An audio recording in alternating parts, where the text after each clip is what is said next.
10 গুণের নারীকে আল্লাহ তাআলা ভালোবাসেন। 10টি গুণ যে নারীর মাঝে আছে আল্লাহ তাআলা স্বয়ং তাদেরকে অনেক বেশি ভালোবাসেন।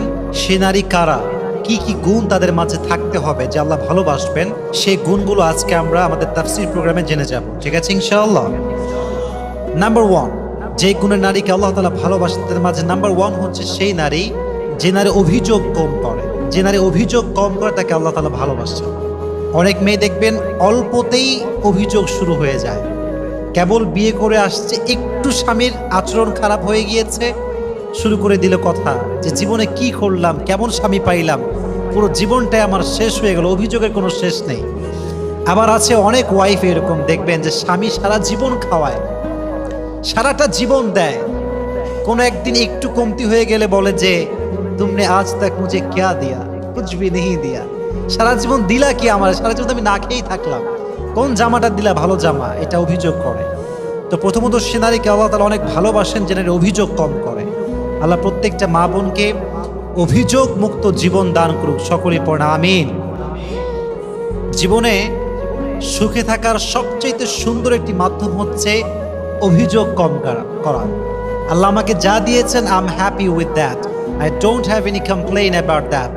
আমার কোনো অবজেকশন নাই, আমার কোনো কমপ্লেইন নাই, আমার কোনো রিগ্রেট নাই, আমার কোনো আফসোস নাই।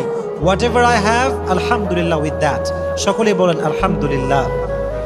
তাহলে আজ থেকে সুখী হতে চাইলে অভিযোগ কম করবেন, রাজি আছেন তো ইনশাআল্লাহ? তাহলে 1 নাম্বার সে নারী যে অভিযোগ কম করে, আল্লাহ লাভস হার ভেরি মাচ, আল্লাহ তাকে অনেক ভালোবাসে। 2 নাম্বার হচ্ছে সেই নারী the women who is very patient, যে নারী খুব ধৈর্যশীল, তাকে আল্লাহ ভালোবাসে। মনে রাখবেন সবর হচ্ছে এমন একটি হাতিয়ার, সবরকে আল্লাহ তাআলা এমন একটি যন্ত্র দিয়েছেন যা কখনো ব্যর্থ হয় না। সবরকে আল্লাহ তাআলা এমন একটি তীর দিয়েছেন যা কখনো লক্ষ্য ভ্রষ্ট হয় না। সবরকে আল্লাহ তাআলা এমন এক বিজয়ী সৈনিক বানিয়েছেন যেটা কখনো পরাজিত হয় না। সবরকে আল্লাহ তাআলা এমন এক সুরক্ষিত দুর্গ বানিয়েছেন যা কখনো ধ্বংস হয় না। সুবহানাল্লাহ পড়েন। সবর এবং বিজয়ী এরা হচ্ছে দুইজন সহোদর ভাই। যে সবর করবে, যে পেশেন্ট হবে, ধৈর্যশীল হবে, তার সফলতা সুনিশ্চিত। এখানে একটু সন্দেহ থাকতে পারে, there is no doubt in it. So if you want to get the ultimate success, then you must have to be patient. যদি আপনি সফলতার চূড়ান্ত পর্যায়ে পৌঁছাতে চান, ধৈর্যের কোনো বিকল্প রাস্তা আর হতে পারে। নারীদের সবরের অনেকগুলো স্টেপ আছে, অনেকগুলো স্টেজ আছে, ধাপে ধাপে তাদেরকে সবরের পরীক্ষা দেওয়া লাগে। যেমন দেখবেন নারীরা যেহেতু আব্বার উপরে খায়, ভাইয়ের উপরে খায়, তাই তাদেরকে ফ্যামিলি সাপোর্ট খুব কম দেওয়া হয়। মনে করেন ফর এন এক্সাম্পল, একজন মেয়ে পড়ালেখা করতে চায়, বড় ডক্টর হতে চায়, আব্বা বলছে না, পারবো না, হবে না, বাড়িতে বসে থাকবে। ধৈর্যের পরিচয় দেওয়া লাগবে। বিয়ে হয়ে গিয়েছে এমন এক যুবকের সঙ্গে যে গাঁজাখোর, মদখোর, স্বামী স্ত্রীর যে ভালোবাসার সম্পর্কটা বোঝে না, কিচ্ছু বোঝে না। পেশেন্ট থাকতে হবে, ধৈর্যশীল হতে হবে। বিয়ে হয়ে গিয়েছে মেয়েটার, শাশুড়ি অনেক খারাপ, এই ক্ষেত্রে সবরের প্রয়োজনটা যুবক ভাইয়েরা আছে না নাই? সবর লাগবে। মনে রাখবেন বাংলাদেশে যত ডিভোর্স হয়, কথাগুলো মনোযোগ দিয়ে শুনবেন, তার সবচেয়ে বড় কারণ হচ্ছে নারীরা ধৈর্যশীল নয়। স্বামী ছোট্ট একটা কথা বলে এটাকে তিল থেকে তাল বানিয়ে দেয়, ঠিক কিনা যুবক ভাইরা? তাল বানিয়ে দেয়, আর সংসারটা অল্পতেই ভেঙে যায়। এজন্য নারীদেরকে ধৈর্যশীল হতে হবে। আরও একটা পয়েন্ট শেয়ার করতে চাই বিনয়ের সাথে। বোনদেরকে আমি খুব সম্মান করি এবং আমি বোনদের বিষয়গুলো খুব সুন্দর করে হাইলাইট করা ট্রাই করি, এই জন্য যে নারীরা হচ্ছে অনেক সম্মানের জায়গা, এটা অনেক সম্মানের জিনিস। বোনদেরকে বলো, বোন আপনি যখন দেখছেন যে আপনার শাশুড়ি খারাপ, আপনার স্বামী খারাপ, আপনার শ্বশুরও খারাপ, আপনার ননদ খারাপ, দেবরও খারাপ, সবাই খারাপ, they are all against of you, সবাই আপনার বিরুদ্ধে আছে। But believe me, trust me, if you have patience, and if you are patient, Allah will help you ইনশাআল্লাহ। যে প্রত্যেকটা সিচুয়েশন আল্লাহর উপরে ভরসা করতে পারে, আল্লাহ বলছে ওমাই ইয়াতাওয়াক্কাল আলাল্লাহি ফাহুয়া হাসবু। তুই যদি আমাকে বিশ্বাস করতে পারিস প্রত্যেকটা সিচুয়েশনে, আমি আল্লাহ একাই তোর জন্য যথেষ্ট হয়ে যাব। সুবহানাল্লাহ পড়লেন না? নারীরা হচ্ছে বাই ব্রন একটু ইমোশনাল হয়, আবেগী হয়, একটুতেই আবেগ, একটুতেই কান্নাকাটি। কথা ঠিক কিনা যুবক ভাইরা বলো? একটুতে আবেগী হয়ে যায়। তুমি দেখবা পৃথিবীতে সবচেয়েতে বেশি ঠকে হচ্ছে নারীরা। এর কারণ কি জানো? বিশ্বাস করে খুব সহজে। তবে আমি যে পরিমাণ মেসেজ পাই, আমি বুঝতে পারি যুবকরা মেয়েদের সঙ্গে অনেক বেইমানি করে, অনেক গাদ্দারি করে। আমি বলবো বোনদেরকে এই কথা, যে নারীকে কোনো পুরুষ সর্বহারা করে দিয়েছে, তার সম্মানে আঘাত করেছে, কষ্ট দিয়েছে, তার ইজ্জত নষ্ট করেছে, তার সতীত্বে আঘাত করেছে, তার সঙ্গে বেইমানি করেছে, গাদ্দারিও করেছে, এই সব কিছু দেখার পরেও যদি মেয়েটা শুধুমাত্র আল্লাহর দিকে ভরসা করে সহ্য করতে পারে, ধৈর্যশীল হতে পারে, আল্লাহ তাকে এমন একটা উত্তম জিনিস দান করবে যেটা সে কখনো কল্পনাই করতে পারবে না। সুবহানাল্লাহ। In every kind of situation you must have to be patient. যত যাই আসুক, ভূমিকম্প হয়ে যাক, সুনামি হয়ে যাক, টর্নেডো হয়ে যাক, but I will be patient. রাজি আছেন তো ইনশাআল্লাহ? আল্লাহ সবাইকে ধৈর্যশীল হওয়ার তৌফিক দান করুক, সকলেই পড়ে আমিন। তাহলে 1 নাম্বার, যে নারী অভিযোগ করে না। 2 নাম্বার, যে নারী ধৈর্যশীল হয়। কি শীল হয়? এত আস্তে কেন? সবাই বলেন কি শীল? আমরাও সবাই ধৈর্যশীল হব তো ইনশাআল্লাহ। 3 নাম্বার, যেই নারী তওবা করে তাকে ভালোবাসে একজন, আওয়াজ দিয়ে বলেন তিনি কে? সবার ক্ষেত্রে সেম। গুনাহ হয়ে গিয়েছে, হবেই, বিকজ উই আর ম্যানকাইন্ড। আমরা মানুষ, আমরা ফেরেশতা নই, গুনাহ আমাদেরই হবে। হাদিস শোনেন, আল্লাহ বলছে যদি বনি আদম ভুল না করত, গুনাহ না করত, এদের সবাইকে আমি ধ্বংস করে আবার নতুন করে মানুষ সৃষ্টি করতাম যারা অন্যায় করতো আর আমার কাছে মাফ চেত। তার মানে বোঝা গেল কুল্লু বনি আদম খাত্তাউন ওয়া খায়রুল খাত্তাইনা আত-তাওয়াবুন। প্রত্যেক মানুষই ভুল করবে, তবে সবচেয়ে উত্তম ভুলকারী হচ্ছে সেই ভুলকারী যে ভুলকারী ভুল করে তওবা করে একজনের কাছে আওয়াজ দিয়ে বলেন তিনি কে? You must have to be repent whatever you have committed in your life. যা হয়ে গিয়েছে হয়ে গিয়েছে, past is past। আমি সঙ্গে সঙ্গে রবের কাছে তওবা করব। রাজি আছেন তো ইনশাআল্লাহ? Okay, I'm going to share with you the most motivational ayah from Quran. আল্লাহ বলছেন, قل يا عبادي الذين أسرفوا على أنفسهم لا تقنطوا من رحمة الله। আল্লাহ বলছেন, বান্দা তোর জীবনে অনেক অন্যায় করেছিস, অনেক গুনাহ করেছিস, অনেক জুলুম করেছিস, লা তাকনাতু Mir রাহমাতিল্লাহ, never lose hope from the mercy of your Lord. Don't be upset, don't be frustrated, হতাশার কোনো কারণ নাই। আল্লাহ বলছে, just raise your hand, হাতটা তোলো, আল্লাহকে বলো, আল্লাহ I have just done huge sins in my life, অনেক গুনাহ করে ফেলেছি, আল্লাহ তোমার কাছে মাফ চাই। এবার আল্লাহ ঘোষণা দিচ্ছেন, অ্যানাউন্সমেন্ট আমাদের জন্য, ইন্নাল্লাহা ইয়াগফিরু যুনুবা জামিআ, বান্দা তওবা করার সঙ্গে সঙ্গে I will forgive all the sins of his life, আমি আল্লাহ সমস্ত গুনাহ তার মাফ করে দেব। সুবহানাল্লাহ পড়েন। at the same time মাফ করে দিবে আল্লাহ তাআলা। এজন্য তওবা করার দরকারটা যুবক ভাইয়েরা আছে না নাই? আল্লাহ সেই মেয়েকে বড্ড ভালোবাসে যে মেয়ে তওবা করে। 4 নাম্বার, সেই নারীকে আল্লাহ তাআলা বড্ড ভালোবাসেন যে নারী সবসময় পবিত্র থাকে, পুত পবিত্র থাকে। এটার একটা বড় ব্যাখ্যা আছে, তবে আমি খুব প্রিসাইজলি বলছি। স্বামী স্ত্রীর একটি সহবাস আছে যেটা সুন্নাহ সহবাস, এটা জায়েজ, পারমিসিবল। এটা যখন হবে, এটার পরে গোসল করা হচ্ছে ফরজ। গোসল করা যুবক ভাইরা কি এটা বলেন? এটা কি? ইটস কম্পালসারি, এটা করতেই হবে। গোসল আপনাকে করতেই হবে সহবাসের পরে।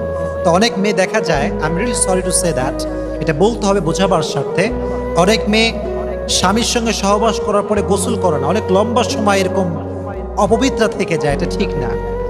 কখন কে মারা যায়, কার সময় কখন চলে আসে, এটা কখনো কেউ বলতে পারবে? আমি কেন অপবিত্র অবস্থায় মরবো ভাই? আমি পবিত্র থাকবো, আমি অজু করে থাকবো, আমি গোসল করে থাকবো। যদি পুত পবিত্র অবস্থায় মরতে পারি, কবরে যেতে পারি, অনেক সম্ভাবনা আছে আল্লাহ আমাকে মাফ করে দিবে। সুবহানাল্লাহ পড়ে। আল্লাহ প্রত্যেকটা মেয়েকে পুত পবিত্র অবস্থায় থাকার তৌফিক দান করুন, সকলে মন খুলে পড়া আমিন। 5 নাম্বার, সে নারীকে আল্লাহ তাআলা বড্ড ভালোবাসেন যেই নারী গীবত করে না। This is very sensitive quality. এই কোয়ালিটি সবার ভেতরে থাকে না। এক বাদশা সব প্রজাদেরকে ডেকে বলছে, শোনো, তোমাদের মাঝে যে আমাকে সবচেয়ে ফানি জোকস শোনাতে পারবে তাকে আমি পুরস্কার দিই। তো সবাই অনেক জোকস শোনাইছে, মানে মহামান্য আমাদের রাজা এই জোকস, কিন্তু রাজা খুশি হয় না। উনি বলল, সবচাইতে সুন্দর মিথ্যা যে বলতে পারবে তাকে আমি পুরস্কার দেব, তাকে আমি আজকে পুরস্কৃত করব। তো একজন আসছে, সে বলছে, মহারাজ আমি পারবো বলতে। বলছে, বলো কি জোক শোনাবা? খুব সুন্দর মিথ্যা হতে হবে। বলছে, হ্যাঁ মহারাজ, অনেক সুন্দর মিথ্যা। বলছে যে এক এলাকাতে এক মেয়ের বিয়ে হলো। বিয়ে হওয়ার পর এলাকার অনেকগুলো মেয়ে এসেছে, মাশাআল্লাহ, অনেকের বউ এসেছে, ভাবিরা এসেছে, আন্টিরা এসেছে, এবং সবাই এসে চুপচাপ বসে আছে। মহারাজ বলছে, এটাই পৃথিবীর সবচেয়ে সুন্দর মিথ্যা কথা। তার মানে হচ্ছে মেয়েরা এক জায়গায় হবে, ভাবিরা এক জায়গায় হবে, কেউ কারোর নামে গীবত করবে না, বদনাম করবে না, এটা কোশ্চিন কালেও হতে পারে না। ঠিক না বলেন যুবকেরা? মেয়েদের একটা নেচার হচ্ছে একে অপরের সঙ্গে বসলেই বদনাম শুরু হয়ে যায়।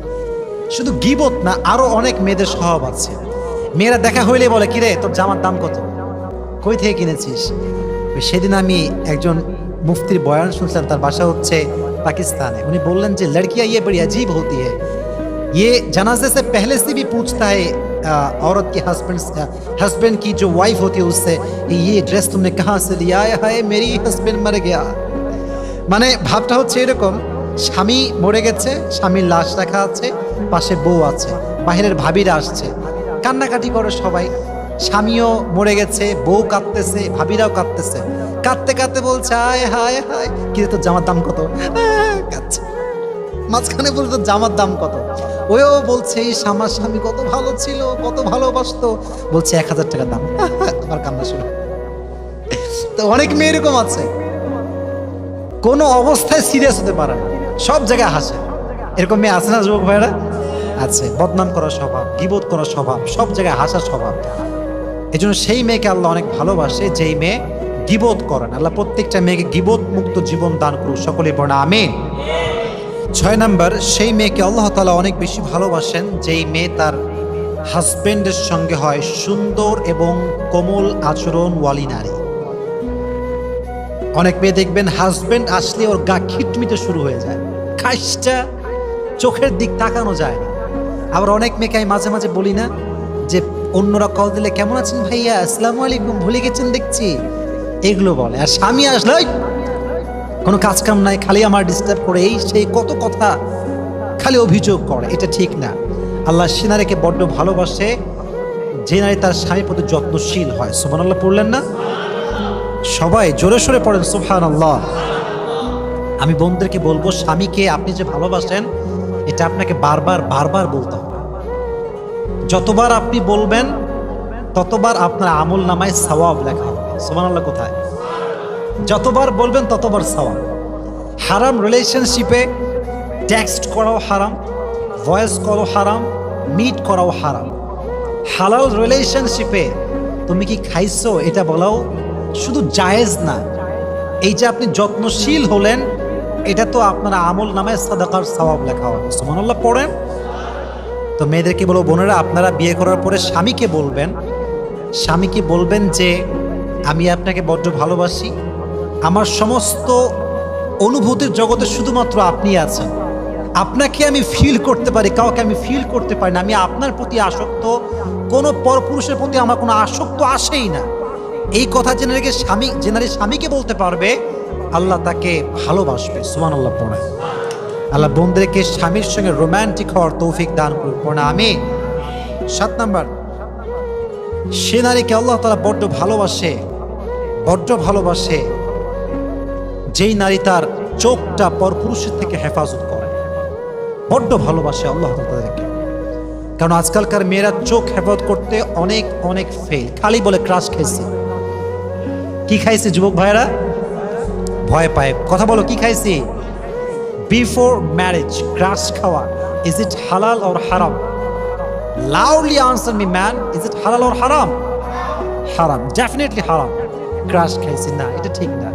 আপনার চোখকে you have to lower your gaze every time. যখনই কোনো পরপুরুষের দিকে চোখ পড়ে গিয়েছে, চোখ নামাতে হবে। আল্লাহ আমার বন্ধুদেরকে তৌফিক দান করুক, সকলেই পড়ে আমিন। 8 নাম্বার, সে নারীকে আল্লাহ তাআলা বড্ড ভালোবাসেন যে নারী বাসা থেকে বের হওয়ার সময় কোনো পারফিউম ইউজ করে না। That's very important message.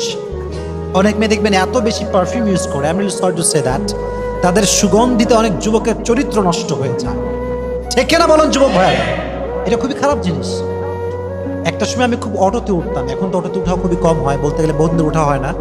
তো অটোতে উঠলে আমি একটা জিনিস দেখেছি, অনেক মেয়ে দেখবেন অটোতে উঠে এমন পারফিউম মাখে, সামনে যে যুবকটা বসে তার পুরো মাইন্ডসেট নষ্ট হয়ে যায়।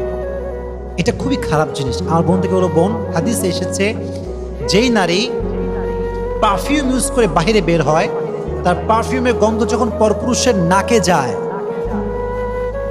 সে পুরুষের সঙ্গে জেনা করলে যে পরিমাণ গুনাহ হতো, তার আমল নামায় সে গুনাহটা লিখে দেওয়া হয়। জোরে বলেন নাউজুবিল্লাহ। আল্লাহ প্রত্যেকটা মা বোনকে বাহিরে যাওয়ার সময় পারফিউম ইউজ করার থেকে হেফাজত করুক, সকলেই পড়ে আমিন। তার মানে কি আপনি পারফিউম ইউজ করবেন না? Of course you can use that, you can use any kind of perfume, but it should be with your husband, in front of your husband. স্বামী আছে যেখানে পারফিউম আছে সেখানে, বাহিরে গিয়ে মাখা যাবে না। আল্লাহ তৌফিক দান করুক, সকলেই পড়ে আমিন। 9 নাম্বার, সে নারীকে আল্লাহ তাআলা বড্ড ভালোবাসেন যেই নারী, a woman who obeys her husband, যে নারী তার স্বামীকে আনুগত্য প্রবণ হয়ে অনুসরণ করে, তাকে আল্লাহ ভালোবাসে। অনেক মেয়ে দেখবেন স্বামীকে মানতে চায় না, কেমন যেন একটা ভাবসাব, আরে আমার বাপের টাকা আছে, আমার অভাব আছে নাকি, তোকে কেন আমি মানবো। আবার বলে, তোকে আমার বাপ ফ্রিজ দিয়েছে, বাইক দিয়েছে, তোর বাড়ির ছাদে ঢালে আমার বাপ টাকা দিয়েছে, আমি তোরে কেন মানবো। এরকম বেয়াদব মেয়ে বাংলাদেশে আছে না নাই? স্বামীর আনুগত্যশীল হতে চায় না, কথায় কথায় স্বামী খোঁটা দেয়। আল্লাহ বলে, দেখে আমি ভালোবাসি না।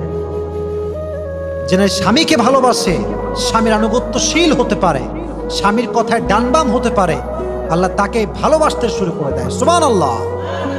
আল্লাহ প্রত্যেকটা মেয়েকে স্বামীর আনুগত্যশীল হওয়ার তৌফিক দান করুন, সকলেই পড়ে আমিন।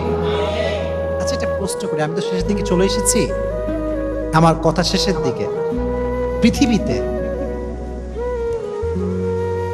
ইন দ্য ইউনিভার্স, এই পুরো পৃথিবীতে স্বামী এবং স্ত্রীর মতো এই মধুর সম্পর্ক, ভালো সম্পর্ক, পবিত্র সম্পর্ক দ্বিতীয়টা আর কিছু হতে পারে? সবাই বলেন, হতে পারে?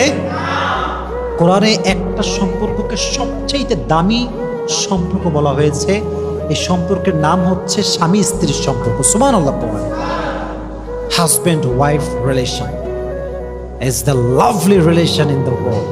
এত সুন্দর সম্পর্ক দুনিয়া তার কোনোটা হতে পারে না।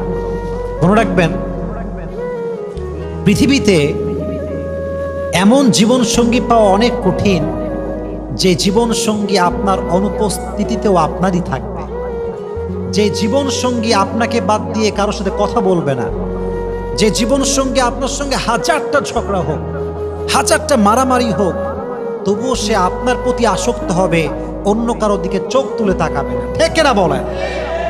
এরকম লয়াল হাজব্যান্ড, এরকম লয়াল ওয়াইফ, এরকম জীবন সঙ্গী পাওয়া ইটস ভেরি হার্ড। এটা অনেক কঠিন জিনিস। আর পৃথিবীতে জীবন সঙ্গী যদি বেঈমান হয়, এর চাইতে কষ্ট আর আঘাত পৃথিবীতে আর দ্বিতীয়টা কিছু হতে পারে না। ঠিক না বলেন? এটা সবচেয়ে বড় কষ্টের জিনিস। একজন জীবন সঙ্গী মানে হচ্ছে আমার পুরো জীবনের অংশ। সে আমার খাওয়ার মাঝেও সে, আমার ঘুমের মাঝেও সে, আমার চাকরি যে আমি করছি, আমার কষ্ট, এই সব কিছু কষ্টের পেছনেও আছে সে। ঠিক না? এজন্য এটা বড় সেন্সিটিভ একটা বিষয়। স্বামীর আনুগত্যশীল হবেন, স্বামী যা বলবেন তাই মানবেন। তবে হ্যাঁ, যদি স্বামী if he orders something which is against of Islam, out of Islam, then you should reject that order with humbleness. No বলবেন, নো বলার মাঝে কিন্তু একটা ওয়ে আছে। আপনি একটা মেয়েকে বিয়ে করতে যাবেন, তো বিয়ের আগে দেখা সাক্ষাৎ হয় না, একটা ফেস টু ফেস মিটিং হয় কি হয় না? এত আস্তে কয় হয় কি হয় না? একটা ফার্স্ট মিটিং হয়, মেয়ে কেমন দেখতে দেখতে চাই আমরা। তো আমরা কি প্রথমে বলি যা আপনার ভালো লাগে না, বাদ দেন, বিয়ে করবো না? এটা কি আমরা বলি নাকি? না, বলি না। 3-4 দিন পরে গিয়ে আমরা ফোন দিই, দেখেন আমাদের তো এরকম একটা ব্যাপার আছে, তো আমাদের মনে হয় পারফেক্ট হবে না। কত সুন্দর কথা, কৌশল কত সুন্দর। না বলার একটা ধরন আছে। স্বামীকে যে আপনি বলবেন যে আমি পারবো না, এটার একটা সিস্টেম আছে না নাই? সুন্দর করে না করুন। আল্লাহ আমার বোনদেরকে তৌফিক দান করুন, সকলেই পড়ে আমিন। Last quality, that's my last message. The women who wears the hijab, who maintains the hijab, Allah loves her very much. Subhanallah পড়েন, জোরে সোরে সুবহানাল্লাহ পড়েন। যে নারী পর্দা করে, পর্দাশীল হয়, হিজাব মেইনটেইন করে বাসার থেকে বের হয়, আল্লাহ বলছে আমি আমার বান্দিকে বড্ড ভালোবাসি। সুবহানাল্লাহ। আল্লাহ প্রত্যেকটা মেয়েকে পর্দাশীল হওয়ার তৌফিক দান করুক, সকলেই পড়া আমিন।